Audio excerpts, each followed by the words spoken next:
ఎప్పుడూ తన సినిమాలేవో తాను చేసుకుంటూ కోలీవుడ్ బాలీవుడ్లో బిజీగా ఉండే పూజా హెగ్దేపై పెద్ద రూమరే బయటకు వచ్చింది. అదేంటి అంటే ఒక యంగ్ హీరోతో ఈ యంగ్ హీరోయిన్ ప్రేమలో పడిందట.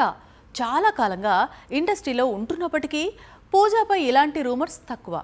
ఈసారి మాత్రం బాలీవుడ్ మొత్తం బుట్టబొమ్మ ప్రేమ కథపైనే ఫోకస్ పెట్టింది.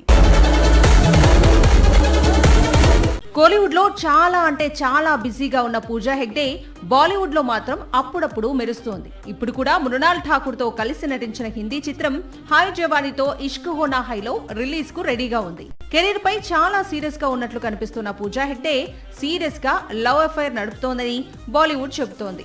B-Town young hero Rohan మెహ్రాతో Pooja Hegde పీకల్లోతు ప్రేమలో ఉందట. ఇటీవలే రోహన్ బర్త్డే పార్టీలో కూడా సందడి చేసిందట. తరచూ ఇద్దరూ కలిసి కనిపిస్తున్నారట. దీంతో బాలీవుడ్ బుట్టబొమ్మ లవ్ స్టోరీని కన్ఫర్మ్ చేసేసింది. సాక్షి టీవీ ప్రసారాలను నిలిపివేయటం చట్టరీత్యా నేరం. సాక్షి టీవీ ప్రసారాల కోసం మీ స్థానిక కేబుల్ ఆపరేటర్ను వెంటనే సంప్రదించండి. DTH లో ఇంటర్నెట్లో కూడా సాక్షి టీవీ ప్రసారాలను వీక్షించవచ్చు.